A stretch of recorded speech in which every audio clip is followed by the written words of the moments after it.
Good time zone, Gen Friends, and welcome to CrossGen Friends, your gaming, pop culture, and tech podcast with a multi-generational point of view. I am Joe LaRussa, and with me always, as always, is my friend Byron Miller. How are you today, Byron? I'm doing well, Joe. I have a question for you. What's your happy place this week? My happy place this week is actually Hot Pot. We went for Hot Pot yesterday. Have you ever been to Hot Pot? Have we talked about Hot Pot before? I don't We recall. have, I don't remember if it was on show or if it was private. We have talked about it. I've never had it. I know what it is. I have had fondue, which is kind of the same thing. Don't. No, Aki. I promise it's not. I have a friend who, if you said that, okay, let me put it this way.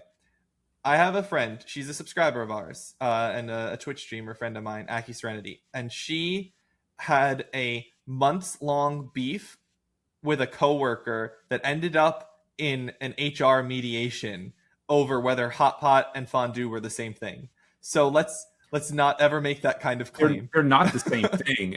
And like, okay, so number one, if you get that upset about it, you need to set your priorities straight. Number two, they are not the same thing, but they are a similar concept. They're similar concept, sure. No, for what it's worth, my friend was not the one upset about it. I mean, she was upset that this coworker said they're the same thing, and she was like, no, they're not. And then she was just indignantly insisting that they were the same thing, is why they got upset. And then she became unaffectionately known as Fondue Girl in the Twitch chat. This is a very old story. This is from like 4 years ago. It's been a minute, but anyway, yeah. So hot pot, for those who don't know, is basically you go to a restaurant with a pot of boiling broth, flavored, one of many flavor options. Traditional hot pot has a spicy flavor to it, and mine is spicy. Jing actually got what's called golden chicken broth, and we had good. And you go buffet style. But usually, sometimes you have to order from the waitress or whatever, but usually buffet style. And you go up and you pick your food and you throw it in a pot and boil it, and it is delicious. So, Byron, you and I have to try hot pot sometime whenever we're together again. Yeah, you can do it in Orlando. So maybe when I come down to visit. Yeah, for sure. What about you? What's your happy place, Well, sir? I want to stay with this for a second. So, explain to me how that's different than fondue. Understanding that there are different ways to fondue. There's the thing people always think about, which is dipping bread and crap in cheese Yeah, and dipping strawberries and cake and whatever else in chocolate. But there's yeah. also broth based fondue, there's oil based fondue. And in those, you're cooking meats and vegetables in a flavored broth. So, I mean, it's very similar concept, right? I've never heard of fondue anything other than the dipping into a thing and putting it on with like a stick. You never like put it in like a soup because hot pot makes it a soup basically. Yeah, I mean you're using a stick, so you're not drinking the broth at the end, but you are cooking it yourself in a flavored broth. I mean, you don't drink the broth in the soup either. I mean, you can drink what you take out, but you don't like pick the pot up and drink it in Uh, hot pot. yep. And you don't in fondue. Yeah. Again, I've never heard of fondue in any way that is not just dipping things in and cooking it and covering it in whatever coating it is. I was not aware of any other type of fondue. Yeah, so we used I to know you do with go to the chocolate and melting. cheese and whatnot, though.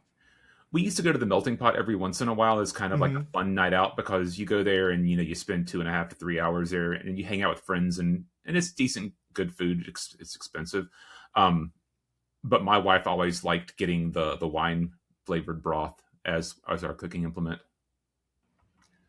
Yeah, Yeah. mine was spicy. I like spicy. Jing used to eat spicy hot pot, but she now switched away from that. Spicy has not been something she enjoys lately, so she gets a more just like flavorful one. I actually really like the tomato one at my favorite place in Orlando. I usually get the tomato flavor there. This place doesn't have a tomato flavor, unfortunately. Hmm. So yeah. What Yeah. about you, sir? What's your happy place this week? So I had a birthday this week. I am officially like even older than I was before. Not yet in a different demographic category, despite crossing a decade mark. Um, but yeah, so I my birthday was earlier in the week, but we used yesterday as my birthday celebration day, just because I like having weekend type birthdays because it allows me to do more stuff and not have to worry about waking up the next day, which was today. Um, I didn't know it was your birthday. I'm sorry I missed your Yeah. birthday. You didn't tell me. No, I didn't tell you. It's not Happy on the list of birthday. anything else. So it was yesterday? No, it was Wednesday, the 25th. Wednesday the 25th. Okay, I'm going to We mark that in my celebrated. calendar so I never ever forget. I'm going to do it right now. Yeah, and as of note, I don't have yours either, so feel free to text me your birthday, and I'll make sure that it's in your contact Sure. because I'm bad with dates, but I'm really good at my phone telling me when things are and knowing that they're coming up. But yeah, so my son came home for the weekend from college, and we went to the North Carolina Zoo, which is the largest natural enclosure zoo in the world, I believe. And it's a fantastic zoo. If you've never been to the North Carolina Zoo, any listeners here and you're in the area, you should go. I love the zoo. We have an annual pass to the zoo. You're We just a can big go. annual pass guy, aren't you? I mean, at the zoo, like honestly, the zoo one visit almost pays for the annual pass. It's it's that advantageous, and also, I mean, it's a state run nonprofit. If they get a little bit extra money from me, fantastic. I don't mind because the zoo is that good. Um, the zoo has a North American section, which has typical North American animals, including like bison and red wolves and grizzly bears. And they have an Oh. Africa section, which has elephants and lions and lemurs, etc. And rhinos. I love the rhinos. And they are getting ready to open an Asia section, which I haven't read everything that's going to be there, but I'm assuming they're going to have tigers and hopefully Indian elephants. I was saying more elephants. Yeah, oh, elephants are fantastic. I love elephants. Yeah, And they elephants are cool. announced a few weeks ago that they're going to be breaking ground on a Australia section, which would be pretty cool. Crikey. Yeah, so it's the North Carolina Zoo is in Ashboro, which you've never heard of. It's about 35 minutes from my house, which is good that it's so close. And it's in a slightly rural area, which is good because it means that you have room to expand and room to Hmm. have a big, great looking zoo. It's probably about an hour from Raleigh and an hour and a half from Charlotte, maybe. So it's within a short driving distance of all the major metropolitan areas in North Carolina, which is probably why it is where it is. But Yeah, I that's love the zoo. good. My parents went, and so I got to hang out at the zoo with my mom and dad and my kid and my wife. And even though it was raining and cold, I had a good time. Good. Um, and then last night we had some friends come over, and we had mixed drinks. I made the zombies that I love so much, which is essentially a lot of rum that doesn't taste like it has a lot of rum in it. Yeah. And my wife made cubanos, and we had black forest cake, which is my favorite kind of cake. And then we had beer, and just a good time. And the only people in the group who hadn't seen the new Muppet Show was, or had seen the new Muppet Show, were my wife and I. Nobody else had seen it, so we had a screening of the new Muppet Show with Sabrina Carpenter, which was pretty awesome. I Cool. as well known, I am a big Muppet fan, and if you in any way, shape, or form care about the Muppets, go watch it. It last I saw, it was the most viewed TV show for the month of February on Disney Plus. So that's really cool, and I hope that it does well and they make more because I love the Muppets. And yeah, this Sometimes I morning like Kermit. I had a little bit of a headache this morning for reasons related to last night. The zombies do hit hard, but I had lots of water and coffee this morning, and I feel okay now. Worked out that it was too cold to bike today, then I guess. Yeah, it did. Just kind of behind the scenes thing. We were shifting our days around because I'll start riding on Saturdays more frequently, and it was supposed to be nice today. And then the same system that made it cold and rainy at the zoo yesterday also made it uh, pretty cold this morning. It was in the mid Yeah. 40s, so I scrubbed bike riding, and hopefully next week it'll be warm and I'll be able to go bike ride on Saturdays again.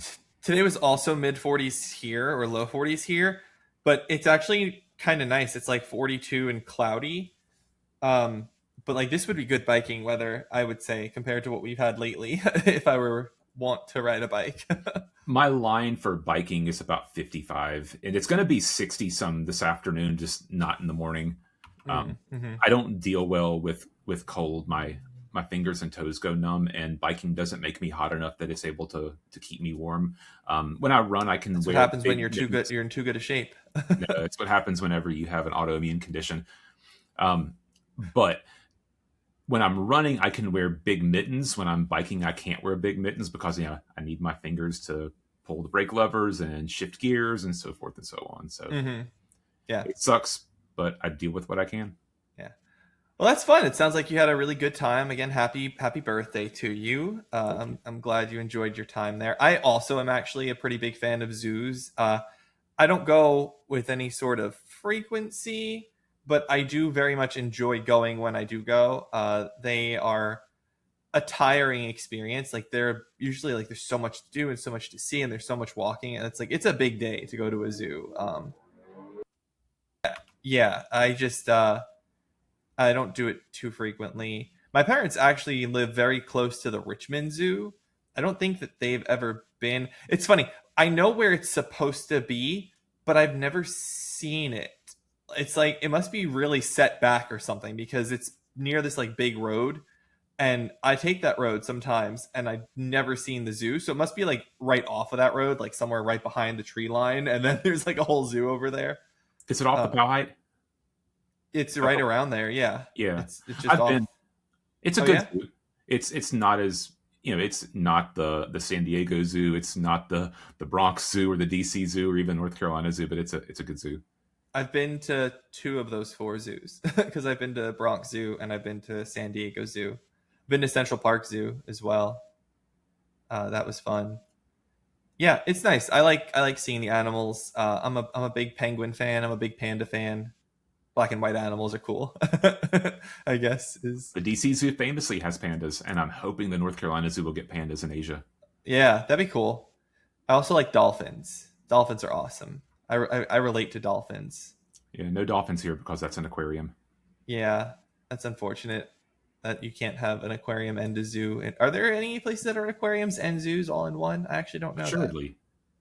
I mean, SeaWorld's got. I guess they probably don't. It's probably a bad thing. They probably don't have much in the way of animals anymore. But I'm sure at one point they had dolphins and penguins in the same place, and technically that's a zoo and an aquarium. I guess that's true. Yeah. Well, that's cool. I'm glad you had a good time there. Maybe I'll go to a zoo soon. I'm trying to think if Jing and I have been to a zoo together. It's been a minute since I was at a zoo. I don't know. I'll have to ask her. Maybe we'll find a zoo to go to. I don't think there's one up here in Rochester, at least not that I'm aware of. I'd have to look more. But well, thank you so much, Byron, for your happy place. And I think it's time we move on to the news. What do you say? Let's roll. All right. First news story this week, everyone, is Pokemon celebrated its 30th anniversary on Friday, February 27th. During a special Pokemon Direct, Nintendo talked about a lot of Pokemon stuff, but most importantly, they revealed the 10th generation games, Pokemon Winds and Pokemon Waves, coming to Switch 2 sometime in 2027. They also showed off the new starters. Brout, the grass starter, is a quote bean chick Pokemon. Pom Bomb, the fire starter, is a quote puppy Pokemon. And finally, Gekwa, the water starter, is a water gecko Pokemon. Some of this information was known through a leak as the result of a hack of the Pokemon Company's computer system a few years ago. We already knew the names and that it was going to be announced soon. I think most people thought that it was going to come out this year. So the fact that it's actually out next year is very interesting. What do you have to say about Pokemon, Byron? Are you a Pokemon fan? Are you a Pokemon? Nah, never really cared much about Pokemon. I tried the original, and the exception to that is Pokemon Snap. I liked Pokemon Snap, and if I think we talked about this, and there's a Pokemon Yeah. Snap 2 that's out that I guess didn't Yep. get as good of reviews as the first one, but Yes. Yep. And now that you have your Switch 2, any interest in playing Pokemon Snap 2? I mean, maybe at some point in time if it goes on sale, but Yeah. it's not on my list of things that I want to play. Fair. Yeah, so I grew up playing Pokemon. I have a very deep love of Pokemon, and I also have a very deep hatred of Pokemon. They run simultaneously and equally deep. I can't stand that Pokemon has never really tried to do anything new. uh, but at the same time, I love the familiarity of it.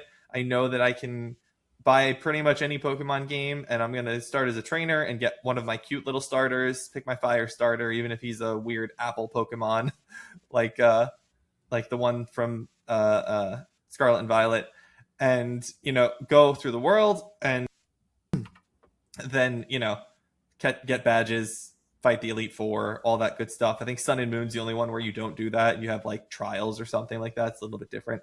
But I played Pokemon Red and basically any Pokemon game that came out, any mainline Pokemon game before the DS, I played because I never had a DS. And then when I got the Switch, it was Sword and Shield, and I'd sworn off Pokemon until you could turn the camera. I was so tired of 2D Pokemon. I needed to have camera freedom. As you know, I'm not a big fan of 2D games. So I swore it off, and then when they showed off Sword and Shield, they showed in the wild area you can use the thumbstick and you can turn the camera in the wild area. I was like, all right, I'm in. So I bought Sword and I played Sword. And then when Scarlet and Violet came out, I also bought that. I did not play Scarlet and Violet when it launched because it ran horribly. It was garbage. It was trash. It was buggy and broken and ran badly. So I bought it at launch, didn't touch it until Switch 2, and then as soon as it came out, that was like the first thing I did was play Pokemon Scarlet all the way through. And I have never done the DLCs for either of them because the DLCs are always so expensive. It's like $30 or $35 for the DLC for it. It's like half the price of the game. I'm like, no, I'm okay. I bought you at full price. I don't need the DLC at half your price. It's weird to me because I feel like Pokemon doesn't seem to innovate a whole lot in its gameplay. It They're doesn't. never cutting edge in terms of graphics or new Nope. games play styles. Nope. And they seem to be content with just milking their audience every few years because they know they're Yep. a captive audience. But at the same time, like Nintendo with Mario games or Zelda games, they're always pushing things. I mean, they're not it's not like they're graphical powerhouses, but they always look really good. And there's Yeah. always some new catch in every single game that is fairly innovative. And why Nintendo doesn't push for that in Pokemon games, I don't know. Well, Nintendo doesn't have full control over Pokemon. They don't have that authority necessarily because Pokemon ownership is split between Pokemon, the Pokemon Company, and Game Freak as a split ownership. Uh, so they don't. It is mostly owned by Nintendo, or not mostly. It is shared ownership with Nintendo, but they don't really have total control over it. I guess is They the don't have best way to total put it. control, but they should have the weight to suggest You changes. would think, yeah, you would think they would. Did you see the leaks a couple months ago about the budgets of Pokemon games? No, That the is it next Legend to Z nothing? the Legend ZA game that came out had a budget of $13 million. That's Not that's surprising. nothing. That's nothing. That game Pokemon is a multi-billion-dollar franchise on its own, and every game is a hundreds of millions of dollars seller. And so it has a $13 million budget. And you look at it, and I played it at launch, and you're like, yeah, this makes sense. It's 13 million makes sense here. I liked the look of what I saw with Winds and Waves.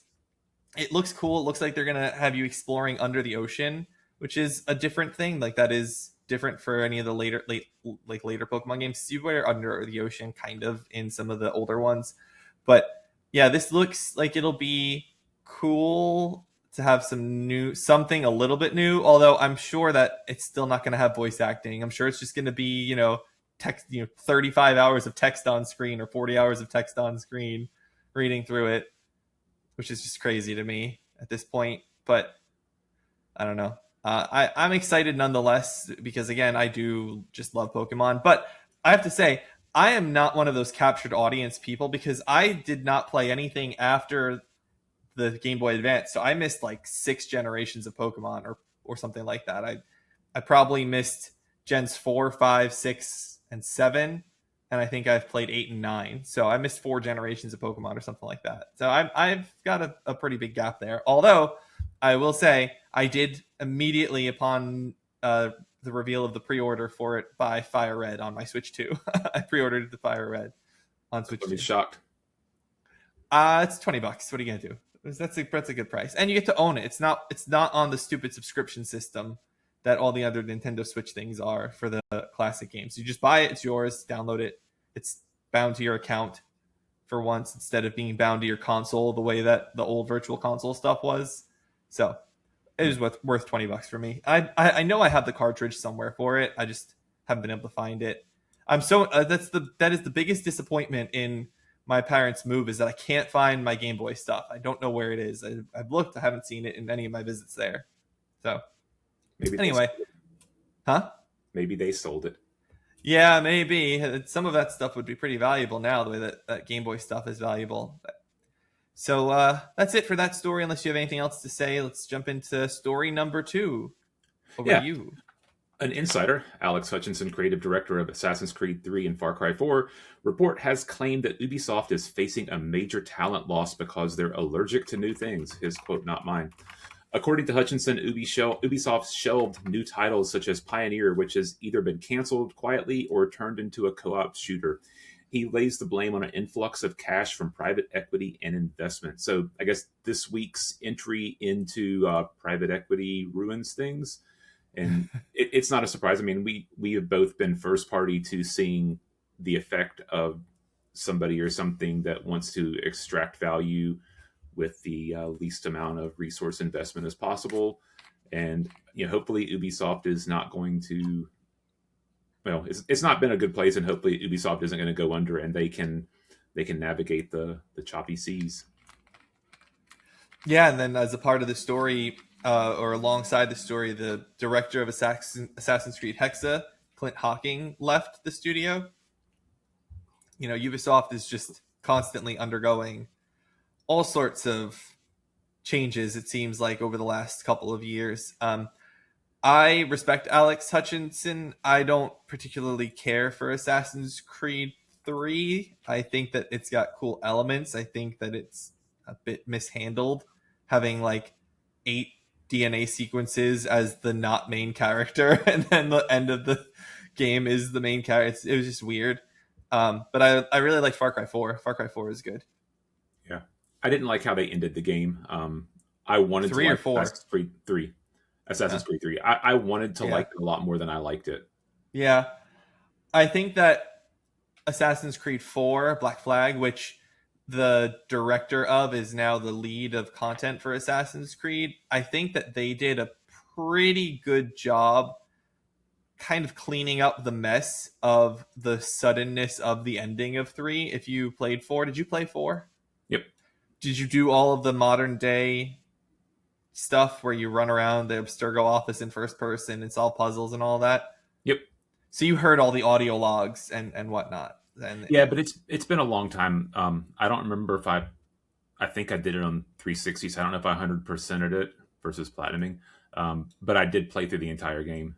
yeah, so then you may recall that basically every time, like as you got deeper into the modern day Abstergo files and stuff, you heard audio logs of Desmond and of him talking to his dad, and his dad, like all that stuff. Like that was nice. I got a little teary when I got there because I had a real affinity for that character and for that series, because that was 7 years earlier, because that's a 20 or 6 years earlier, because it's a 2013 game and the series started in 2007.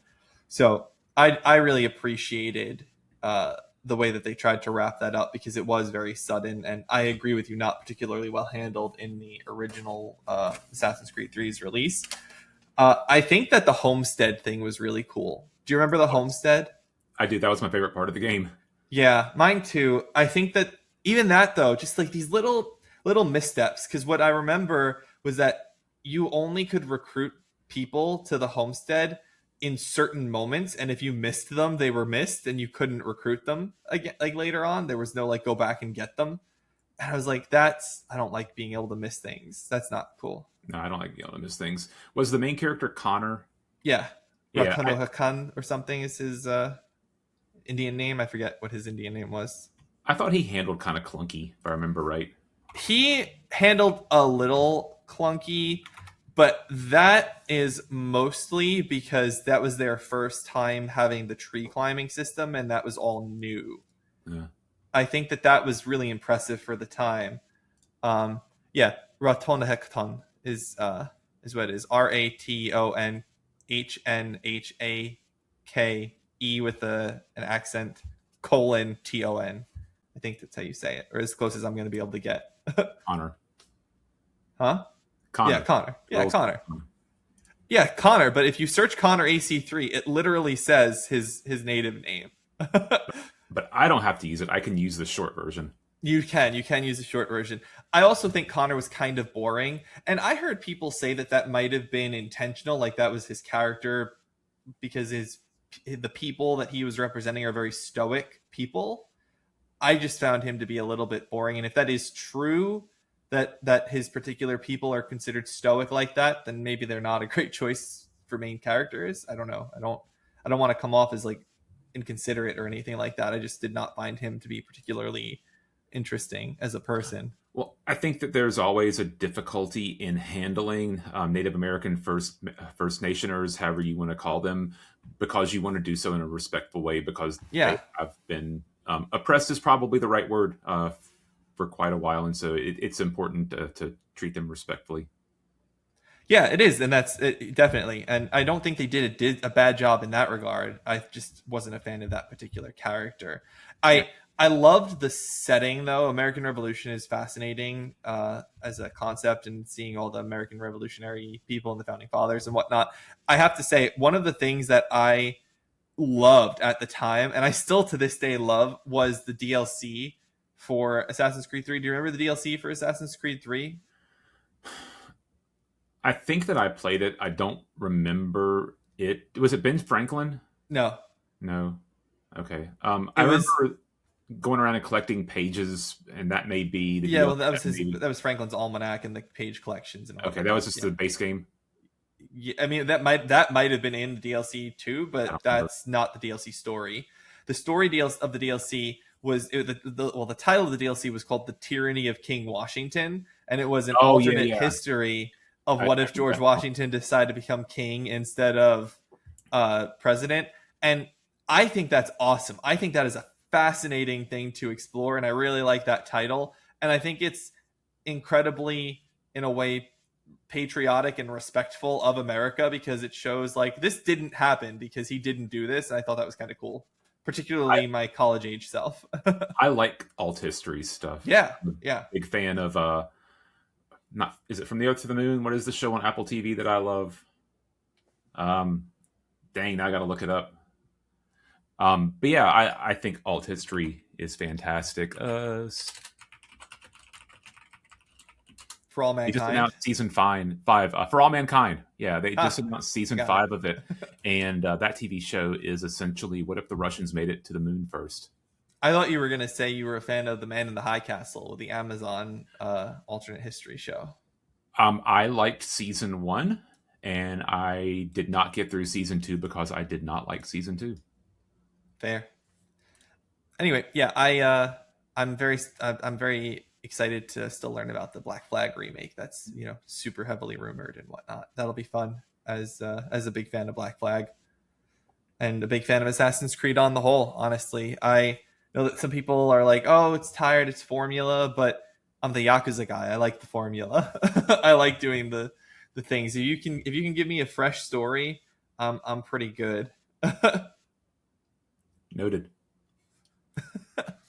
All right. Back to you. Anything For else the you want to story. say on that one? No? Back to me? All right. Next story. Discord has delayed its mandatory age verification policy from next month, this month when this goes live, to the second half of the year. I don't really have a ton that I needed to add on this. I looked at the article from Video Games Chronicle that we'll put in the link here. Basically, they were like, "Oh, you know what? Sorry, we rolled this out too quickly. We missed the mark. We're not going to do this until it's improved." Um, I don't know. I don't have a ton to say here. I just thought it was noteworthy that this giant tech company that decided they were going to throw this enormous policy change in like 2.5 weeks backtracked. Shocker, right? Like they did it with no thought, no preparation, no expectation of backlash. Well, I think that they did it in the manner they did it because they were facing new laws in England. Yeah, but not across the world, not Not across global. the road. No, agreed. But it's just another example of people who roll things out before they completely think of all the ramifications and messaging. And I mean, there were a lot of open questions here about how it was going to be handled, what was going to be Yeah, considered adult, and yeah. So and they're still open. Like we still don't have those answers. and You know, those they things should say, be well, those things sorry. should be known before they roll something out. Like there shouldn't be questions as you're rolling it out. Yeah, some quotes from the CEO. Sorry, this co-founder and chief tech officer Stanislav Vishnevsky. He says the way this landed, many of you walked away thinking we're requiring face IDs and face scans and ID uploads from everyone just to use Discord. That's not what's happening, but the fact that so many people believe it tells us we failed at our most basic job, clearly explaining what we're doing and why. And that's on us. And then he stresses that over 90% of users will never need to verify their age to continue using Discord exactly as they do today. Most users never access age restricted content or change their default safety settings. It's like, okay, but you're just talking now. This is, I mean, I appreciate that they're backtracking on it because we didn't have any answers to any of these questions and we still don't. But you didn't give us any more information other than, oops, we didn't really think about this. So that screams to me of a tech company that's being run by tech people, and that's fine and good. But historically, tech people have had issues relating to regular users and regular people, and messaging those kinds of things to regular people. And it would probably be good if they recognize that, and I don't know, maybe focus group messages before they make public announcements. Yeah. They wrote that for those who do change their safety settings, they have an internal system that works to accurately determine your age. They already run safety systems that catch spam rings, prevent raids, and detect coordinated abuse, powered by our rules engine. And they said age determination works the same way using the same category of account level signals, how long your accounts existed, whether you have a payment method on file, what types of servers you're in, and general patterns of activity. But they insist that it doesn't read your messages, doesn't analyze your conversations, or look at the content you post. And then I like this line. He says, we know trust us isn't enough here, which is why we'll publish the methodology before global launch. Yeah. I love that line. It's just funny. And one last point here is it says that for users who will need to verify their age, Vishnevsky says Discord plans to give them options designed to tell us only your age and never your identity. I need to see that. That is the most fascinating line. How? How do you do that? How? I'll explain it 100%. I saw somebody who was able to do a facial verification on Discord by drawing eyes and a mouth on their thumb and holding it up to the camera. That's how you do it. Yep, that's super verified. They examine your thumb and they say that looks like the thumb of an 18 plus person right there. That is an adult thumb. But you know what? Now they have that guy's fingerprints on file. Yeah. So Well, there you go. it's covered by the paint, but I guess that's true. But you don't need a 100% match for fingerprinting, right? Isn't it like a 99% match? I forget exactly how that all works. It's good just luck so with funny. webcam. So Yeah, but they also are no longer working with an age verification company called Persona. Yeah, because Persona had ties to Peter Thiel. Is that why? I don't know. It doesn't say that. Yeah, a lot of people push back against that. It says that we ran limited tests with Persona in the UK. After completing the test, they decided not to move forward with them. Yeah, let me confirm that real quick. But I mean, that may be why people don't like them, but that's not what they said as any of the reason why here, at least. Discord distances from Peter Thiel backed verification. Persona, partially funded by Peter Thiel's venture firm Founders Fund, continues to provide age verification services for MakeNote, OpenAI, Lime, and Roblox. Yeah. I don't know. I don't have anything for or against Peter Thiel. He's a person like anyone else, a rich person like any other rich person, as far as I'm concerned. So I just think this is so silly. It's all so silly because unless you're literally going to scan IDs, there's no real verification. That's not a thing. You know, it's just not a thing. It's not going to work. Like you said, the thumb on the finger is enough, or the face on the finger is enough. Oh goodness. Do you have any other thoughts on this one? I mean, you're the real tech guy here, deep in the tech weeds. What are your thoughts on this as a tech person? I mean, I just don't know that there's a fantastic way to assure anonymity and also verify people's age. It's a difficult question. Obviously, whenever you sign up for something like an OnlyFans, you're you're voluntarily saying I have to be identified as an adult. And I mean, I guess maybe they do it with credit cards. I don't know. I don't have an OnlyFans. If there's interest in me setting up one, then sure, let me know in the comments, and we'll work on a Patreon rank. Um, but like, for a chat program, I mean, if you're just using it for chat, and I don't, again, we don't know the what's going to require you to be in an adult labeled room or what. People obviously bristle at the idea of providing any kind of verification that may reduce their anonymity, especially whenever Discord has kind of become the hot place to to trade state secrets in the past few years. Um, Again, a couple things to think about. If you give your identity up, it's gone. And the second thing is that if you ever think that something is 100% anonymous, it isn't. Well, I'm sorry. I'm just trying to process that. If you think something's 100% anonymous, and you mean like if you were to give your ID or like what? In general, like if you think that you can't be tracked, you're likely wrong. It doesn't matter how many VPNs you use. I mean, you can unwind Tor and dark web stuff with unlimited resources, which is what most states have. And when I say states, I mean nations, not like North Carolina, South Carolina. If you give enough time and enough money, you can figure things out. So like, don't think that you're anonymous on Discord. People have given top secret information on Discord, and they were found. And anywhere like Signal, it they say you auto delete, but like if you 100% trust that, good luck. I don't 100% trust it. I Yep. don't believe. I mean, yeah, if you put something on the internet, I don't care how anonymous you think you are. I don't think that it's fair to say you're 100% anonymous ever. Yeah, I think that's probably true.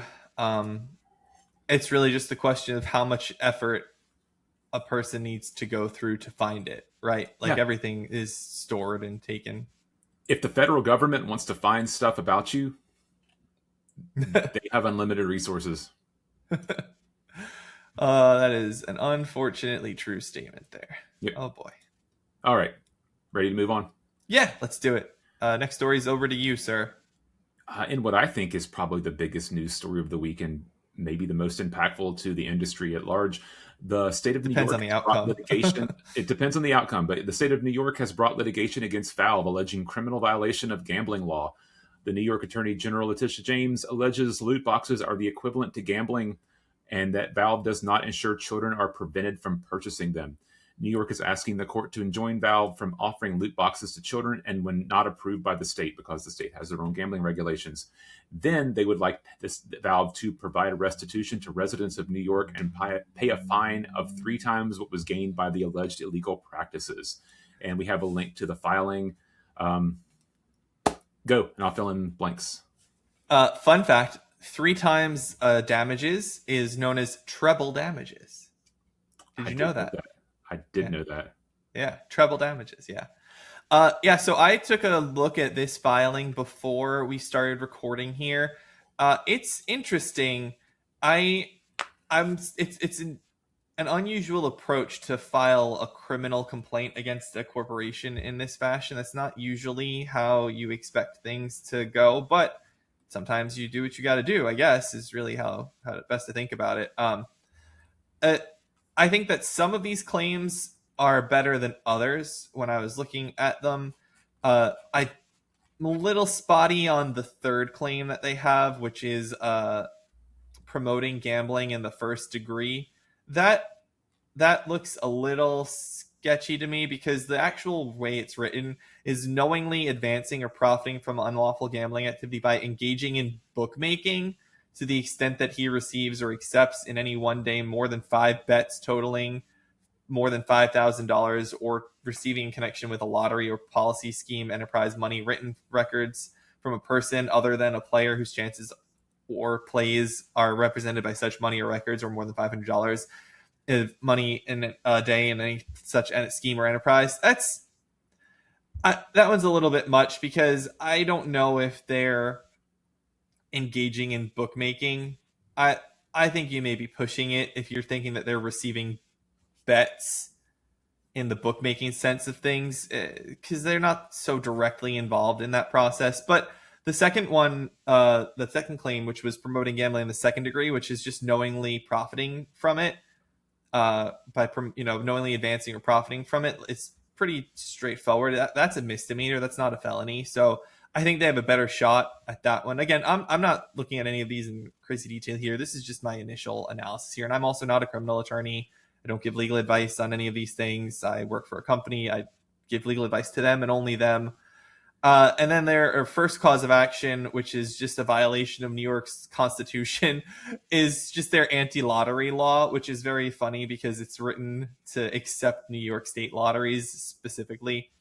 Um, maybe, maybe that's a way to approach it. Their claim is essentially Valve has designed and developed software that enables users to risk or stake something. Excuse me, something of value in exchange for the opportunity to activate a loot box and win a virtual item. Yeah, a lot of it's going to come down to the spirit of how these are interpreted by a jury and how the law is intended in some ways. It's up there. I'd say that there's a decent chance on one, there's a decent chance on two, but three is less likely based on my little read here. So that's all I have to say on it. Loot boxes are gambling.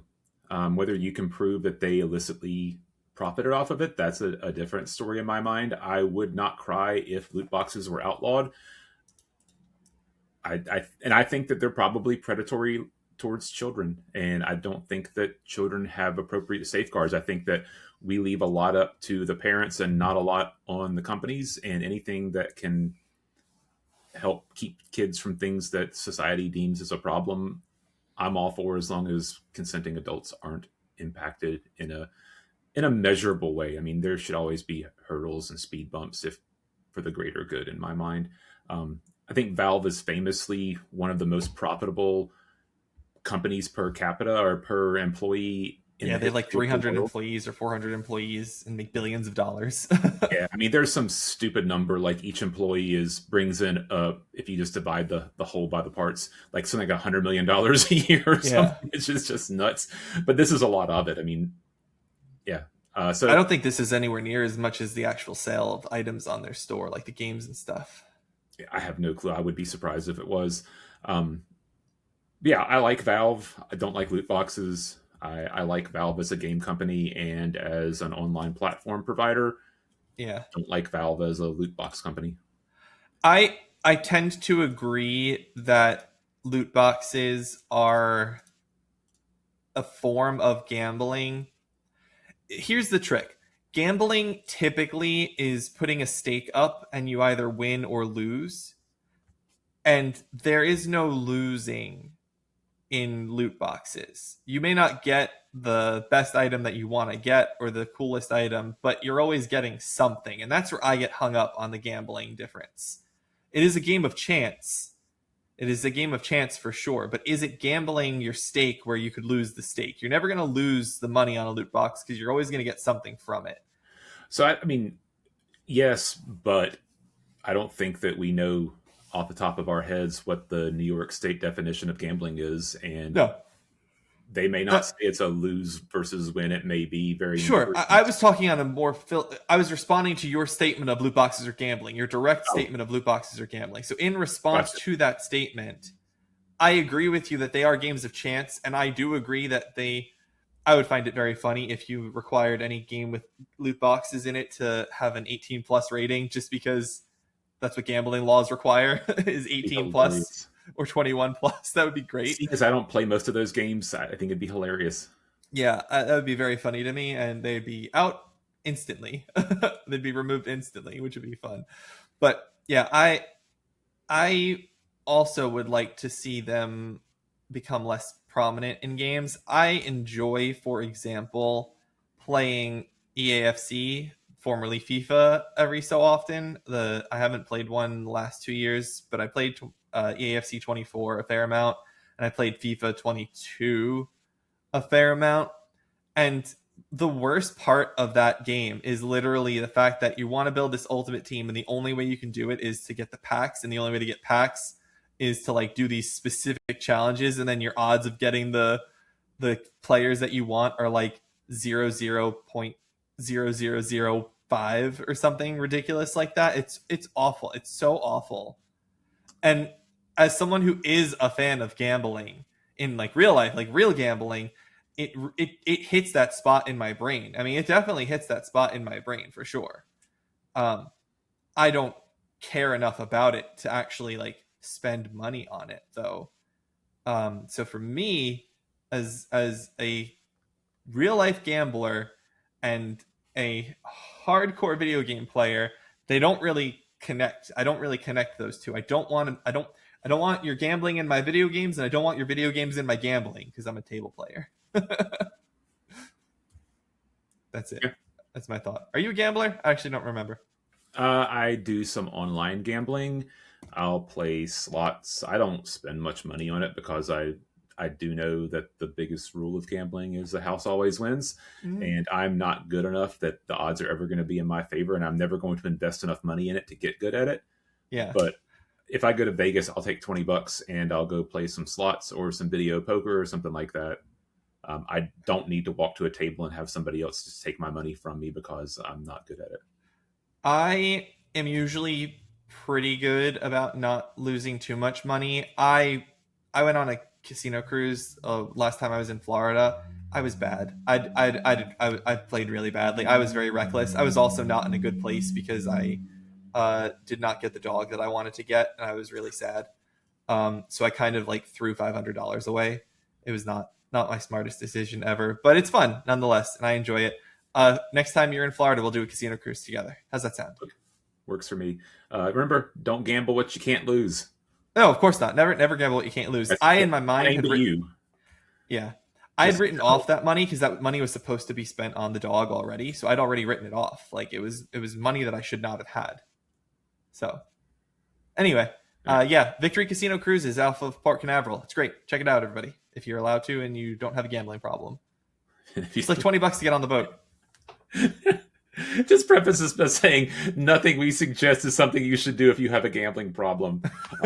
In other helpful non-legal advice, don't drink alcohol if you're an alcoholic. Never try heroin. If you do drink, don't drive drunk. Yes, all good advice. All good advice, my friend. Oh, goodness. Do you have anything else on this one, or should we go to our last story? Yeah, go. Last set of stories, which we have both affectionately agreed to call Falcon Punch News. Yes, we've got another headline palooza this week. Here we go. Valve is holding Next Fest, releasing demos for scores of upcoming games, including Darkhaven from some of the same creators as Diablo 1 and 2. Do you have anything to say on that at all? Because you added that one to the list. I added that. I have not played it, but I did download the demo for that one. And there was another game that I grabbed. Where is my? Did you ask for its permission before you grabbed it? It offered. It was not a barrier. The other one is Windrose, which is the pirate demo, the pirate game. That looked pretty cool. So I saw some gameplay of that. It does look pretty cool. Yeah. Yeah. So I mean, they say hundreds. I think I put scores in there. You did put scores. I'm not going to demo hundreds of games. I'll grab a couple that look neat. And if you say it's made similar to Diablo 1 and 2, you have my interest. Yeah, I am not a big demo person. Demos don't really do it for me. I'm very narrow in what I'm interested in playing a lot of the time. So for me, I like to just wait until it's out, essentially, I guess is the best way to think about it, because I already know whether I'm going to like something most of the time. I do like the occasional demo. We both did the Dragon Quest 7 demo, for example. Right? Like, that was something that we both enjoyed doing, but that's an unusual thing for me. I'm not usually into the demos of things. I'd rather play a demo and get excited by a demo than I would just by a broadcast video of something. Yeah. Demos are vertical slices a lot of the time. They're not always truly representative of what the game is going to be. I guess it depends on the demo. But like I know you texted me that the Solasta 2 had a demo out, right? That you were told to tell me that by someone. Um, They could just put it in the comments. That'd be great. yeah, leave the comments, please. Tell us, recommend demos for us to play or for Byron to play at least. But yeah, I'm not gonna play the demo for it because I'll play it when it comes out of early access next year. I have to say, I have been. I say I have to say a lot, don't I? I've been excited by the early access release of Solasta, and I've been watching the videos that they've put out. They've had Devora Wild and Ben Starr do these cute little videos of things in the like promoting the game. Ben Starr being the voice actor and Devora Wild being the voice actress for Clive and Lae'zel in Final Fantasy 16 and Baldur's Gate 3.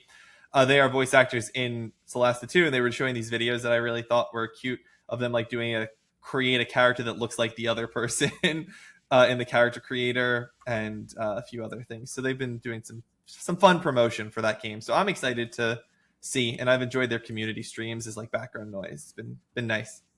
So. All right, next one. Next one. Marvel's Wolverine from Insomniac got a September 15th, 2026 release date. So it will be before Grand Theft Auto. That is something that people were wondering where it was going to be placed. I don't know why. But I didn't think there was any risk of it not beating Grand Theft Auto. I didn't either, but that was a big head. Like the headline when I saw this was like Marvel's Wolverine comes out before Grand Theft Auto 6. And I'm like, okay, why are you telling me that? Like, thank you for the time frame. What's the date? I'll still believe Grand Theft Auto 6 comes out this year when I see it. When you have it in your hands or have it downloaded or whatever. Yep. What are you gonna play it on? Probably PlayStation, because I probably will not wait another year or whatever for the PC release. Makes sense. That's smart. If it takes a year, it might be less. It could be more. Who knows? They're pretty good about getting the PC ports out. Huh? Yeah, if it's a month, I would wait for it. If it's longer, like probably not. You can only keep yourself from being spoiled for so long. True. Very true. Next story. Nacon, the French publisher and owner of Spider, is the studio behind the Technomancer, Bound by Flame, My Beloved Greedfall, and the upcoming Greedfall 2, The Dying World, has filed for insolvency after being unable to pay a loan.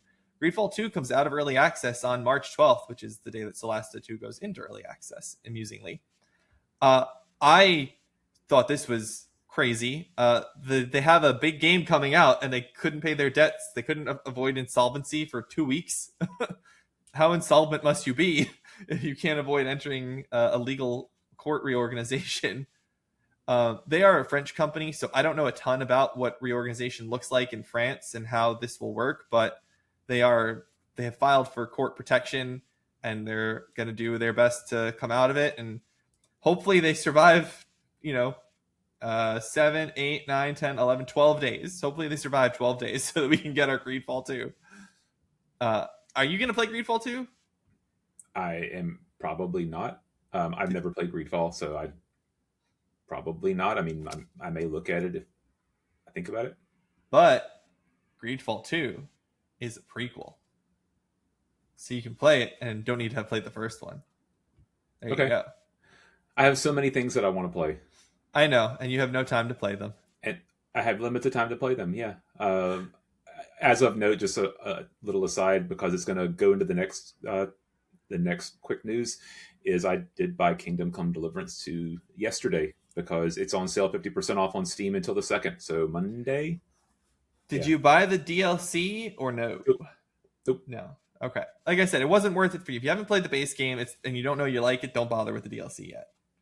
So, and yes, as Byron said, the last little news story here is the true game of the year. Kingdom Come Deliverance 2's game director, Daniel Vavra, is stepping away from game development to focus on creating a Kingdom Come movie. What do you think about that? I mean, if it gets good reviews, I'll watch it. If it doesn't, I won't. I'm not going to pre-order tickets for it. And true game of the year by no measure other than Joe Says So. There are other people who believe this is the game of the year, sir. Many people that I know. There are people who believe that the COVID vaccine gives you 5G or whatever. So there are plenty of dumb people in the world. I am curious about what a Kingdom Come movie is going to be because this game is so centered on making choices and you being the kind of Henry that you want to be. Like, Henry can be the nicest guy in the world or he can be a total jerk. You can run around and just murder everyone in most of the towns if you really wanted to. Like, that is a thing that is doable. So I don't know how they translate that into movie form, but okay, best of luck. I mean, I'm gonna go out on a limb and say that it's gonna be a generic medieval movie with content relating to the game. That could be. Henry of Skalitz. Maybe it's the story of Hans Capon, or maybe you're playing as Sir Radzig Kobyla. All And pray these that people. Uwe Boll is not the director. Maybe Daniel Vavra will be the director. Who knows? Does he You know. have You any know. reason? I mean, there's a difference in making a video game and making a movie, and just because you're good at one doesn't mean you're going to be good at the other. So I would suggest to them, if you want the movie to do well, you probably should hire a talented movie director and not a video game director. But that's just me. Some people have different skill sets. Who knows? Maybe But diamond in the and rough. that'll do it for the news. Yep. Uh, that was a good chunk of news we had there. It's been a busy week and stuff going on. I wasn't expecting to need to headline a Palooza 2 weeks in a row, but I needed to talk about some of those other stories there, and you had some you wanted to add too. So I guess it's time for what we've been playing. Byron, let's throw it over to you first. Yeah, I found that there is a new game plus plus in Ball Pit, so I've been doing that. It has slowed down just because like I've played a lot of Ball Pit, and yeah, I'll You don't continue playing Ball Pit. say. Still playing Dragon Quest Seven Reimagined. I'm at the part now where I'm working with the different elemental spirits, and I finished the air element this, and I'm going to just try to be as vague as possible for people who want to play the game still. I did the air elemental this morning, and I thought that was a really neat concept of a level. My brain loves working in 3D like that, and I thought that it was well done. I don't know how it was done on the PlayStation or whatever. It wasn't that detailed that it couldn't have spun polygons that way, but that was well done, and I enjoyed that. Am I enjoying the backtracking that I'm having to do? Less so, and I wish some of the conversations I could go through faster than they're going through. And sometimes I think that they say a lot more than they need to say, and I'm getting ready to be at the time when the game is starting to come to a close. It's getting a little long right now. I think I'm 50 some hours in, and yeah, Yep. that's Yeah, more than you're I right at can the do at end. work. You're So right at the end if you're not going to do the post game. Are you going to do the post game at all? I'll probably do some. I'll probably do challenges. I probably will not 100% this game. No, not if you have to do the Wise. items from Lucky Panel. You're not going to Yeah, sit there for I three don't know if I'm going to hours. do that. I mean, you've done so much Lucky Panel already, right? Like, you really enjoyed that game, so you might have gotten No, some I of did the. not. I did not really enjoy that game, but I saw that there were Oh, cool things to get, and so I got lucky with getting a treasure chest on one of them, and got a couple items that were really good. And I was using up until recently, from early mid game to almost the end of the game. yeah. And Yep. and yeah, like I think we talked about, I totally cheated and recorded it with my phone, and then just went back Yeah, on I my did phone so too. I knew everything was. It's a Yeah, single player game. I'll do what I want to. sure. Um, That's how I did it. But yeah, it's a fun game still. Hopefully, I'll be done by next week. I don't know that I have anything huge coming up this week, so I should have some time to get through with it. How many of the elementals have you done? You said you did the air, but how many have you done? I have done fire, Two. I have done air, and I'm on earth right now. And I know where water is going to be. I mean, they've been leading you along to that the entire story. Yeah, they'll. So Yeah, I mean, the water tells you to come to water once you get the others. So yeah. yeah, you're basically there. The last dungeon is pretty long, nonetheless. Once you get all the elementals, you go into that last dungeon. It's kind of chunky. It's a chunky dungeon. Uh, you actually start from the top and go all the way down, and then go down even farther.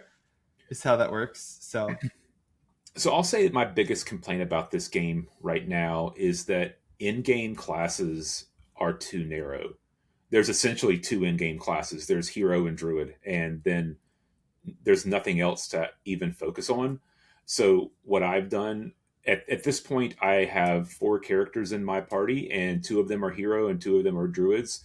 and I've just locked them in. They've mastered those jobs, and I'm just using the whenever you've mastered the job, you get bonus job points for the ones that are your subs classes, and I've just been using that, killing things in the overworld with just the regular attack, Yeah. and essentially getting double XP for those jobs, Yeah, and you not get much two work per. on the other jobs. I did change the difficulty settings to give me more job points, just because I'm ready to be done with the jobs. It's taken too long, and I'm just working through all of them. Yeah. I wish there was just more stuff. And the one girl is a dancer, and I really wish that there was an in-game Aisha. dancer class. Yeah, and like they, I don't want There is a everybody to be a dancer. Oh, druid or you a mean the druid. end game? You said end game In dancer game, class. yeah, there's a luminary, but that's not as good as a druid is. So like, why not have a master level that focuses on, or a master job that focuses on The each one of those buffs. And, skills? yeah. Yeah, there's I mean, monster wrangler or whatever that you can give to Ruff, but that's not an in-game job. yeah. I think that is a problem with the class job system there. But I think part of it is also it's not necessary for the length of the game. Like you're almost to the end and you've probably got most of your jobs at least where you want them to be. Yeah, but I mean, So, like, I've mastered the master level jobs, and so it feels, yeah, it feels kind of yeah. deflating. I just wish there was more variety in the end game. I agree. I agree with that. I think the end game, I think the job system is still really cool though. I liked the It jobs is. themselves. It is. And I've been giving all my charm items to Aisha, or whatever her name is. Aisha, yeah. And I intend, whenever I finish maxing out everything, to give her sub job, the luminary job, and at least using some of those charm based skills. Yeah. But it'd be cool if there was a primary job for her. I mean, because she's so thinly spread out. She uses swords. She has the charm abilities, or has a high charm, but she's best off as a spellcaster. And it's like, why? Yeah. Yeah, it's the party system. I think the party system is really the bigger flaw between the two is how the characters are structured and who's limited to what they can use item wise and whose strengths are what. Like Maribel basically should never be anything but a spellcaster. Yeah, Uh but you got to throw things onto her so she can get paladin skills, so she can get to the higher level things, or whatever. And it's right. gaming Yep. trope. Girls cast spells. Yeah. I kept Maribel as a hero and a druid, I think, was what she was in my game as Yeah, my right now two she's druid and subclass of hero S, or whatever the female name they gave it. yeah, heroine. Heroine. Heroine, I think. I Mm, hope. that makes sense. Yeah, Dragon Quest. I've also played more of Donkey Kong Bonanza. I really like Donkey Kong Bonanza. The intro stage is kind of rough, and it's hard to get through, and it feels claustrophobic. But after you get to that, into the outer world, or the main world section, Hmm. it's a fantastic game, and it's so Cool. satisfying to destroy the levels and find things in the dirt. It's a lot of fun. It's creative. It's everything that you want a Nintendo game to be. It's Nice. colorful. It looks beautiful in HDR, and I love it. And that's been, I guess, kind of the secondary game I've been playing, because I can take my Switch and sit with my wife while we're watching TV, and I can play Donkey Kong, and I love that. For sure. Um, and then, I guess, last on my list of things that I've done this week, it's under the Next Fest as well, but the creator of Vampire Survivor has released a demo of his next game, which is called Vampire Crawlers, and essentially it's a card building game in the Vampire Survivor system. So the characters are the same and the Hmm. items the same, in kind of like a wizardry, old school 3D dungeon crawler, Okay. and it's a lot of Oh, fun. oh no. Before you say what you think, this is my first choice pick on my fantasy critic draft with season gaming. Did I make a good first choice draft? Is this going to be a high scoring game for me? I don't know. I don't like it as much as Vampire Survivors, because it's a different kind of game. Vampire Sure. Survivors is fast, and it's a pick up, play a game, and put it down, which is something that I like. And Vampire Crawlers is not. It's much more slow, and I don't know how roguelike it's going to be because I'm playing the demo. That's what I like about roguelikes is that you can pick up, play a game, put it down, and then come back and play another game, and it's a different game the next time. So, we'll see how much that has into it. I'm sure it's going to be released at a price point that I'll be willing to buy it whenever it comes out. Yeah. But it's been good so far. We'll see if it has the same it factor that Vampire Survivors had. I hope it does for the sake of my fantasy team, even though I have no interest in playing it and I'll never touch it myself. But I had a feeling it was going to be a big one. So I picked it as my first choice. Yeah. And the last thing I'll say about this is missing from my list is Nier because I did not play Nier this week. I meant to stream on Thursday, but we went out to dinner with my son, who's home as stated previously, and I didn't make it back in time and just decided to watch The Pit that night instead of playing Nier. So this week I'll get back to Nier. I'm very happy that Noah Wiley won an Emmy. Pit's a good show. Pit may be the best show on TV right now. It's on my list of things to try and check out. I asked Jing if she was interested in it. She's not. She's like, that's my life. I don't want to watch that. She is like, not the first doctor who's told me that, but I have a PA friend who's super excited to see it. That's because it's a little bit different, I guess, for PAs. I don't know. No, I think that they have similar exposure to those kinds of things. So I don't know. Yeah, I like The Librarians and Leverage, which has Noah Wiley in it now with the reboot. Anyway, I'm a fan of Noah Wiley's, so that's cool. Did your son have a good 21st birthday? Did he get all drunk and whatnot? Is he an alcoholic already? No, he's not. He is not. Thankfully, he's good at limiting himself. So good. Everything in the appropriate proportion. Good. You raised him well, sir. I hope so. All right, how about you playing this week? Yeah, the only thing I have touched this week is Yakuza 3 Remastered. I said last week that was going to be the only thing unless I finished it, and I have not finished it yet. So I am on my platinum grind. I'm almost done, actually. I have 13 of 16 or 14 of 19 or 15 of 19. I forget. I've got 3 mini games left to complete. The hardest trophy in this game is a trophy called Minigame Master, and it's because you have to complete the completion list for every mini game, which means you have to achieve a certain challenge. In pool, it's like beat all the opponents once in every game.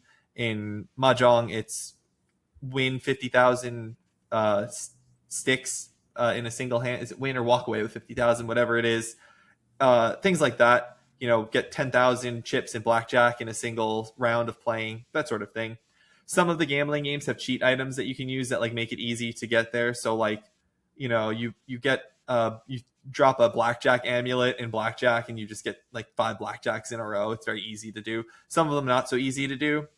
Like I still have to do Oichokabu and Koikoi, which are 2 Japanese gambling games that I actually really like. I save these things because I actually enjoy playing them. So like I like to save them for last because they're fun.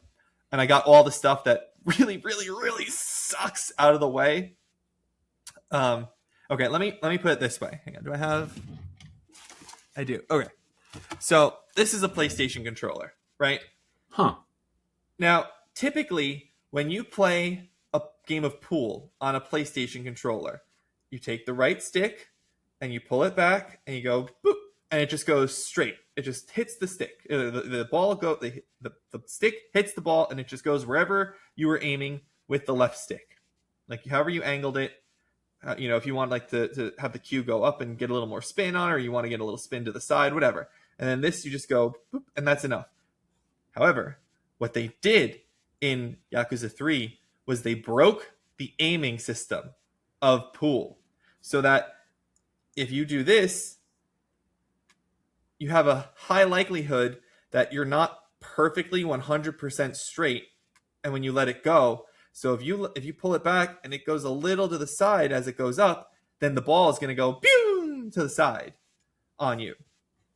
Does that make sense? Am I explaining it correctly? It doesn't have the appropriate rails set on it. Correct. It doesn't have the appropriate rail set. It's overly sensitive to the angle of the stick. That is correct. And that makes playing pool a living nightmare. um, it essentially means that when you're doing it, you can't pull the stick all the way back because it increases the odds of the stick skewing. You have to pull the stick back less than you otherwise would because it reduces the chance that it has the ability to go sideways. And you have to literally watch your finger as you do it. Instead of watching the stick or watching the game, you have to watch your finger. So you have to play 4 players in pool. There's like easy, normal, hard, extra hard, basically, is the breakdown of it. I started with the extra hard because I knew it was going to be the worst one. The extra hard player in pool, to beat him in all 3 games, took just about 3 hours. Uh, and then it took like 2 hours and 45 minutes to beat the advanced player in pool. And then the normal and the easy one were like nothing. That took like 15 minutes apiece because they were bad. So that You sucked. got time for that? Huh? Ain't nobody got time for that. I had time for it. I was listening to my podcast. It was great. Uh, and then the other difficult thing is darts, interestingly, doesn't have that sensitivity problem.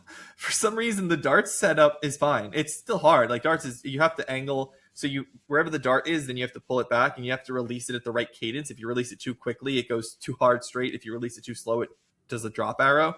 So you have to do exactly right. But that was fine. That doesn't take that long. And then the other challenging one is golf. And golf, they have a full blown golf game. It's Mario Golf or PGA Tour, whatever it is. And the silly thing is, this was clearly made in an era where controls weren't quite as standardized. Because if you were playing a golf game, how do you think you would angle where your shot goes? I would assume that you, before you tee off, you would adjust the arrow with your right stick, or it doesn't matter which stick, but you would adjust it, and then you would press a button to swing back, and then press the button again to strike.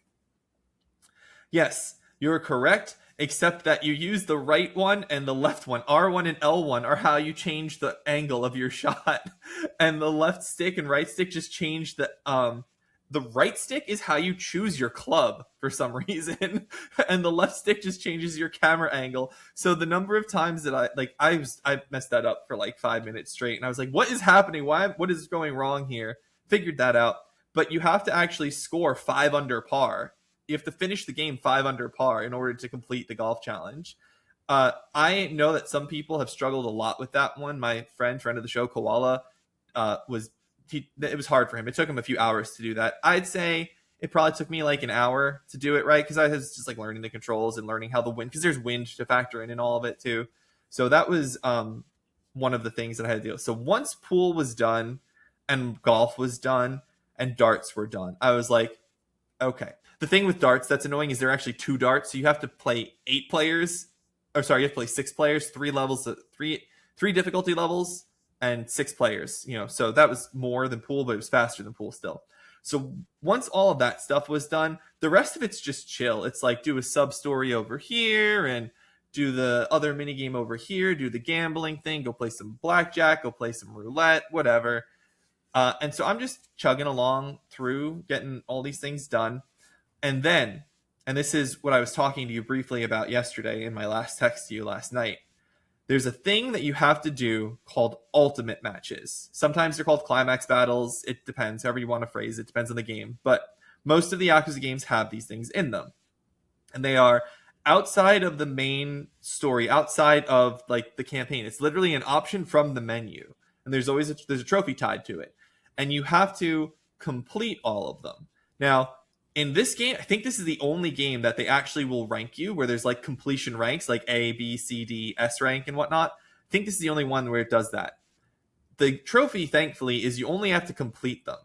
So I went into this thinking, I'm just going to complete them. If I get S ranks, that's great. If I don't, whatever. But I was going along and I was doing so well getting S ranks and things. I was like, all right, I'm going to see if I can S rank all of this. I'm just going to do my best to see if I can do it.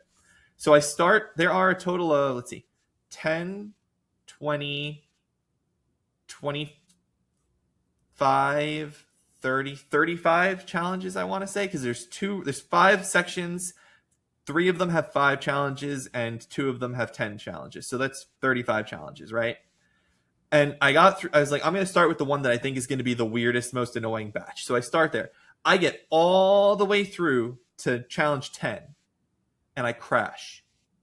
And I'm like, why did I crash? And it saves every time you finish the challenge, so I didn't lose anything. It's the only autosave in this game is in this mode here. I was like, why did it crash? So then I load up and I go through and I didn't succeed. I was like, oh, okay, I'm gonna try again to get the S rank. And I try to load up and it crashes. And Byron, it was crashing constantly. I couldn't think of what to do. I had no idea what was going on. I have no clue. So I'm like, let me try a different challenge. And then a different challenge worked fine. And I got that one done. So I went back to 10 and it crashed again. So I tried uninstalling the game and reinstalling it. I did that twice because I did it once and it seemed to work and it loaded up. And again, I didn't get the challenge correct. So I stopped and I was like, all right, let me quit and try again. And it crashed and crashed and crashed. And so I did it again, uninstalled it. And I was like, all right, let me try it again. And it just kept crashing. And I don't know why. So I eventually said, if I get in, I don't care if I get S ranks anymore because I don't have the patience to have this game crash on me and have to reload over and over and over again. I'm just going to complete it because that's all I need to do for the trophy.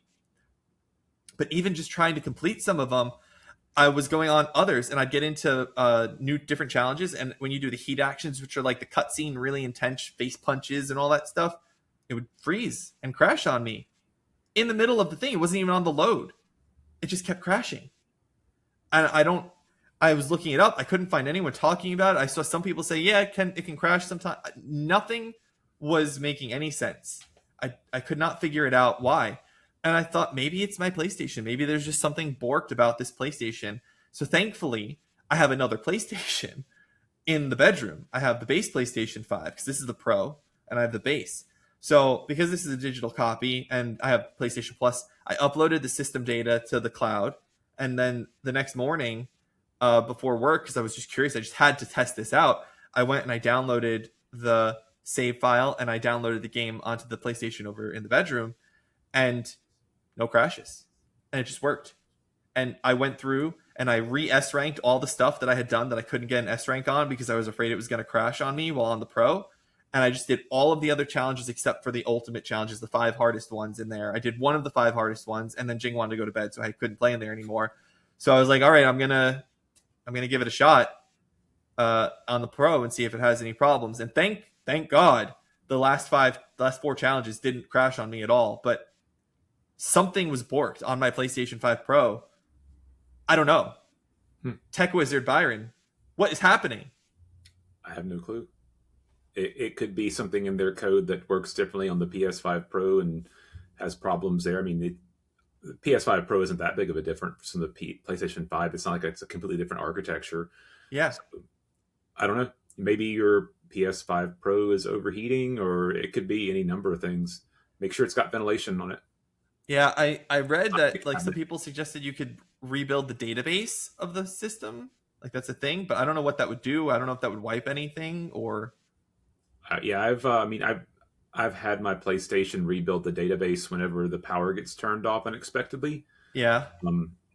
So that could be something. You can always reinitialize it, and if I remember right, whenever you replace the internal drive, you can reinitialize it and have a fresh system, and then all your saves would come back.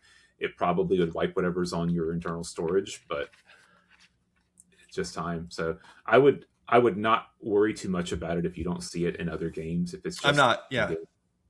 Yeah, I'm not thinking about it. And it didn't happen any other time playing this game outside of the ultimate battles. And like that was it. Only in the ultimate battles, the heat actions, the fights, all the stuff in the main game, no problems. File it away as something just to remember, and I wouldn't give it any thought unless you see it other places. Yeah, I definitely won't. But it was crazy. I was losing my mind. I was like, what if it's broken? What if I can't get through this? What if I can't finish this thing that I've already invested so much time into getting done here? I have doubled my Yakuza 3 playtime already from like what I originally played. I've now played like that again in this game. The last thing I'll say is I did end up getting the S rank on all of the challenges. The only one. There were 2 that were really difficult. One was stupid. I don't know why it was so difficult to get the S rank. It's a tag team battle where it's you and your buddy, and you're fighting these other 2 guys, and you have to do it in 2 minutes. And I just, for the life of me, was like not getting it in 2 minutes. It was so annoying. And then the other one that was really difficult was the second of the ultimate battles. The first one that I did out here, that I completed out here, because I tried it in the bedroom, and that's what I was working on before Jing went to bed, and I couldn't get it. And that was fighting 4 bosses within 10 minutes. But those 4 bosses are very tough. Like, they're tanky bosses, some of them, or they're quick moving. And I don't know. I was struggling with that. That one took me a good chunk of time to get done. And then the one after that, which is also notoriously difficult, that was easy. I was like, got it. I just looked up. I was like, what am I supposed to do here? And someone was like, oh, just Komaki parry and you're good. And they were completely right. I just Komaki parried the Lao Kalong and he went down easily, and then everyone else went down easily enough because I knew how those strategies worked. So that was fine. And then the final challenge was you have to fight every single boss in a row, and you get a little bit of health back after each fight. There's no time limit, no health minimal taking damage, like no restrictions. It's literally just beat them, right? Like 55 minutes that lasted. Not, and I did it on my first try. It wasn't like oh, I'm retrying. It was literally, it took me 55 minutes to get through one run of it because I didn't have to rush. There was no time limit. There was nothing. Like, it was just be patient, take your time, don't screw up. It was all on me not to mess up, basically. Well, I would say that I'm glad you're enjoying it, but I'm not sure I believe that you're enjoying it. I am enjoying parts of it. I'm not enjoying other parts of it, but that's okay. I will enjoy the result of it in the end, and that's what matters. The destination is not what matters. It is the journey. Sorry, the journey is not what matters. It is the destination. I believe that way. I said it the wrong way because I know that's what most people say. I think the journey sucks, and you should just get straight to the destination. That's where you want to be. So okay, cool. Well, I look forward to next week. Hopefully, there'll be something new to talk about. Yeah, I'll have something else for sure. I don't know what it'll be next week. I don't know. We'll have to see. I'm not sure what's on deck. Pay attention next week to see what Joe's playing next. Ooh. All right, ready to move to wildcard? Yeah, let's move it. I'm going to throw this straight to you, Byron, because I read this wild card and I meant to ask you about it before the show, but I forgot. I don't actually understand what your topic is here. So explain. Yeah, so my wild card topic is, what are places where gaming culture or gaming has bled into other areas? And I have some examples, and I'm going to leave off the first one because that's going to be a glut of it, because the overlap in the two worlds is almost concentric circles. But things such as S rank, that came from Japanese education culture, or Japanese education, and it became adopted as how things are ranked in video games because of that. I mean, essentially, in Japan, A is B, B is C, C is D, and then S is what the equivalent of A in America is. So it's not like S is above and beyond. S is just what they call A. And so in video game culture, like, that's always been the thing, is even in American games, there's D, C, B, A, and then S is the top level. And you see that all the time in other places in video games, in just the world now, is they'll consider S rank and considered to be above and beyond. It's really not considered to be A rank. It's essentially like A plus. And so I put that out there. Press F to doubt. That has become famous all over the world. It's largely gamer coded, but it has seeped into the general, I guess, zeitgeist, maybe an appropriate use there. Yeah, that's an LA Noire reference. Unfortunately, drone combat is something that is a direct translation from video games to, unfortunately, the modern world and the news of today specifically. So those are kind of the examples of things that you gave one more, though, higher up. But I was gonna hold it out because I can talk longer on that. See if there's anything that's jogged in your brain. Yeah, I don't know. This is a tough one. Like, I think that gaming stuff that bleeds into other areas. That's why I put it out there, like, on Tuesday or Wednesday, so you'd have time to think about it. I know you did, but I don't know. I guess part of it for me is I don't really look at other areas of things. Like gaming is most of my There's a consumption. whole world out there. Yeah, I don't do much else though. Oh, well, I'll go into the next thing because this Yeah, maybe that'll a help because you lot. talk about Assassin's Creed. And I know Assassin's Creed, so let's talk that. Yeah, so another one of the things that I enjoy is professional wrestling.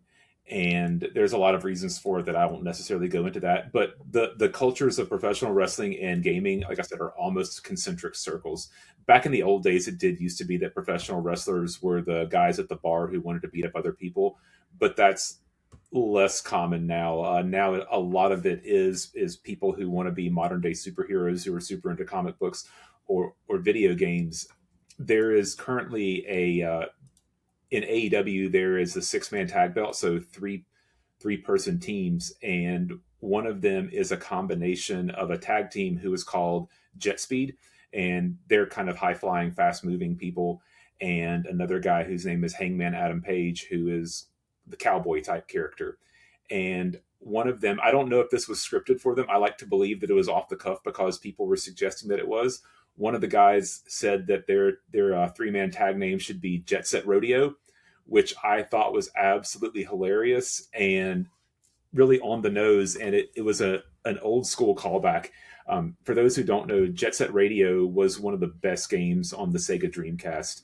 It was a rollerblade graffiti game, and to have somebody call that out, it was You wrote Jet Set Rodeo in here, and that made me laugh. yeah, that's what they called it, Jet Set Rodeo, because it was the cowboy and jet speed, Jet Set Oh, Rodeo. I see. I see. Okay. I thought you said radio, Jet Set Radio, when you just said their name too. I did, Okay. but the game from the Dreamcast was Jet Set Radio. No, no, I know the game. I thought you said Jet Set Radio when you said their Oh, name as well. I misheard you. I guess I just heard radio. oh, gotcha. Yeah, because that's what you probably knew. Yeah. Um, there are several.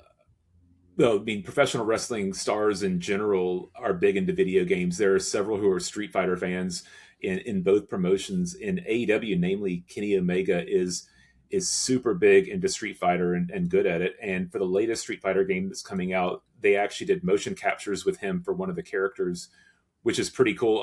One of his moves is called the V Trigger, which is straight out of Street Fighter. And they did a crossover AEW Street Fighter um, t-shirts and plushies and so forth. And my kid actually got me a Kenny Omega Akuma mock-up plushie, Oh, which nice. is down in the bedroom, which I think is kind of cool. I don't collect those things typically, but that's very cool. And then because I'm bad with names and don't think about it, um, in New Japan Pro Wrestling, when Kenny Omega did one of their big events, um, the composer for most of the Final Fantasy series actually wrote his intro music, and so he had his finishing move is called the One Wing Angel. He loves Sephiroth. They had an entire Final Fantasy intro for him, which I thought was pretty cool. And I'll try to get a copy of that and throw it into the notes for Joe to include today and for Joe to see. Um, there's another wrestler whose name is Uematsu is the name you were thinking of. that is him. Nobuo Can Uematsu. confirm.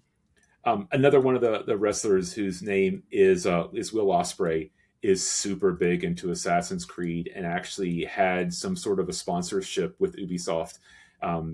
One of his intros for one of the big wrestling shows, and not terribly long ago, actually had people mocked up as assassins come out to walk him to the ring, Nice. and he has Assassin's Creed robes with officially branded Assassin's Creed Nice. logos. He has the tattoo on his arm. It's just it's cool stuff, and I like whenever they do that.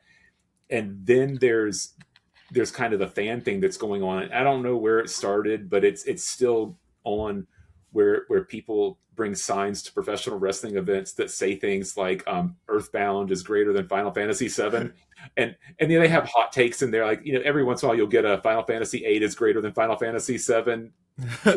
But one of the YouTube shows that I watch calls those things out, and they're always pretty funny. So those are the kinds of things that I was thinking about. I And see. not only is it a prompt for you, but it's a prompt for our viewers and listeners to please comment with things Yeah. that you like where video games have bled into real life. Yeah, I got thought of a couple. I was thinking like escort missions, where like you describe escort missions.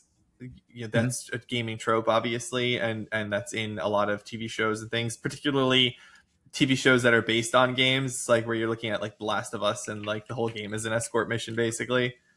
Uh, so I thought that was an interesting one. And then the other one that came to mind was grinding. Yep. Like grinding levels is an RPG term for sure, but people say like grinding for like gearing up and or like work and whatnot. You know, I'm working the grind. I don't So know how much of that originates in gaming. Like I guess that could have originated in corporate culture too. that's what I But was going to say. I don't know if that's a chicken or egg scenario. yeah, yeah, I'm not sure. But yeah, those are things that I think about that definitely have come across or could have come across in the case of grinding. Uh, yeah, that's pretty much it for me. Like I said, my vast majority of culture is just games. There's an episode of NCIS from around the time that Skyrim came out where they make an arrow to the knee joke. So that was fun. I remember that from all the way back then. I see that every once in a while here and there, and that's a good one because enough people get it where it's not a vacuum, Yeah. but not every like my wife has no clue what once I took an arrow to the or I was an adventurer. I But then used I to be took an an arrow- adventurer like you until I took an arrow to the knee. Yeah, Yeah. Yeah, so I don't see gaming crossover explicitly. Like there is unintentional things like press F to doubt and S rank and all of that stuff or grind and escort mission, but I don't see too many things like your pro wrestling where they're intentionally crossing over the gaming culture references. I think that there's still this niche aura around gaming and its uh exclusionary barriers, if you will, that so many people still have this downward opinion of games and playing games that it doesn't cross quite as much as it used to, even though most of the world plays games and more people play games than do anything else. The gaming industry makes more money than all the other industries. It still is kind of looked down upon by a lot of people. games is what's keeping Sony afloat. It is. I don't think It they're making is. TVs anymore. I think that they're outsourcing those to a Chinese company. Yeah, they are working with TCL and licensing the Sony brand name out to TCL is what it is, I believe. I don't know if it's all of the TVs or just a certain amount of the TVs, but yeah, a certain type. I thought it'd be an interesting conversation starter. Um, yeah, I'd love to hear what other people think. So, Yeah, any of our vast viewers, please leave a comment with what you think. yeah, absolutely. Please remember to give us likes, comments, and all that stuff. But especially on these topics, we like participation. We like having things to respond to and check in the comments and giving And responses. Huh? if you have something particularly insightful, we'll bring it up next week. That's true. That's true. We do like referencing our audiences and their comments and things. So, but I think that'll do for the show, Byron. Yep. Good episode. Right on time for you for what you like for our show Yeah. length here. Good for me. I can go get lunch now. See, I ate my lunch first. I was smart. Aha. I will have chicken salad whenever I finish with this. For what it's worth, I did also have a salad. When I texted you that I'd be right there, I was eating the side salad that came with my spicy chicken sandwich, but I couldn't eat that here. I needed like room to do that, so I ate that over there at the table, the countertop, and I ate the chicken When I say sandwich chicken here. salad, I'm eating chicken salad. It's mayonnaise and chicken and celery. So it's salad in name only. It's a calorie bomb. It's not that bad. There are worse things in the world. It's a lot of mayo, I'm sure. It's good. It's Costco. All right. What's upcoming this week? Let's roll Yes, so I can go upcoming get my games chicken this salad. week. Just a couple things this week in the upcoming game world. World of Warcraft Midnight launches on PC and Mac on March 2nd. I found that interesting because I don't think maybe the last one did because it's been a minute since I played World of Warcraft, but previously World of Warcraft expansions always launched in like the fall. That was always like a August, September, October, November window for a World of Warcraft launch. So I thought that was interesting. That's coming out March 2nd. But World of Warcraft Midnight comes out then. I think that's part 2 of the trilogy of expansions they announced a couple of years ago. So check that out if you're interested. Marathon comes to PlayStation 5, Xbox Series X and S, and PC on March 5th. That is the Bungie developed extraction shooter that stole its art from some poor woman who they probably had to pay a lot of money to not make her sue them, and allowed the game to be released. I've heard pretty good things about it from people who've been playing the server slam that's ongoing right now. Have you played it? Have you checked it out? Not in 20 years, I haven't. Are you going to check this one out? Maybe. I saw it was pretty cheap, so The maybe. server slam is free. You can just go and play it right now for free Yeah, and I, check it too. I got it. I want to finish Dragon Quest 7. That's fair. And then finally, Pokemon Pokopia comes to Switch 2 also on March 5th. I don't have any interest in this game whatsoever. I think it looks creepy, very, very creepy. The Ditto kid looks terrifying, but it's Pokemon's anniversary. I wanted to give it a little shout out here on our show. So that's all. You gonna play Pokemon Pokopia? Nope. No. Nope. No interest. Nope. Do you like cozy farming games like that at all? The last one that's even close to that I played was Viva Pinata, and I liked that, but that was also kind of fun and quirky. But I don't know that I would consider it a farming game. Yeah, I think what you like you grow the pinatas, or do they like show up on your farm or whatever? You make the pinatas. That's right. Mate, Yeah. M-A-T-E. Mate. Yes. I see. Where do the pinatas come from in the first place? You attract them to your garden, so you can plant different things that attract pinatas. They're wild. So you lure them in with attractive things, and then you force them to breed. You encourage them. But no, I've never been like a Stardew Valley or Animal Crossing or whatever type of player. That doesn't seem fun to me. Yeah, I'm not either. I don't want to reach for it over there. But one of the things I got for Jing was a Stardew Valley blanket, because she really got into Stardew Valley for a long time. She's got a Stardew Valley mug and a Stardew Valley bag. A lot of Stardew Valley merch I got her for Christmas. Not this last one, the one before that. She's been into Minecraft again lately. She's a Minecraft player from way back on PC, and she bought it on her Switch recently and decided to dive into that. And then she died after finding a diamond, and she was really sad. So Cool. That's it. That'll do it for the show, though, this week. Remember, everyone, please like and subscribe. Leave those comments like Byron said. We really appreciate all the interaction to help the show grow and do better here. Byron, where can the people find you? Ready for Europe on Blue Sky, and that's it. All right. You can find me at Joseph_Law_Russa on Twitter/X, and my writings at Season Gaming is Don Lionheart. At some point in the near future, I will have a Greedfall review because I'm going to play Greedfall 2. I'm going to have a Greedfall 2 review. I'm going to play Greedfall 2. I don't know if we're getting code for it. I know that we've inquired about it and asked, but with everything going on with Nacon, who knows what the actual deal is there. But I'm going to buy the game and play it and write a review for it no matter what, just because I really like the first one, and I hope the second one is good, and I want to spread the word if it's good, and I want to warn people if it's bad. So Cool. We'll keep an eye out for that. yeah, keep an eye out for that. And I think that's about it. Did you see that there's a Crimson Desert preview that went up on Digital Foundry's channel a few minutes before we started this? No? Nope. Okay, I'm super excited for that. I'm going to check out Crimson Desert's preview when we're done here because I am excited. Last thing I'll say, though, speaking of other games, is I have been watching some gameplay of Resident Evil Requiem. From everything that I've heard, it is a fantastic game, but it's kind of short.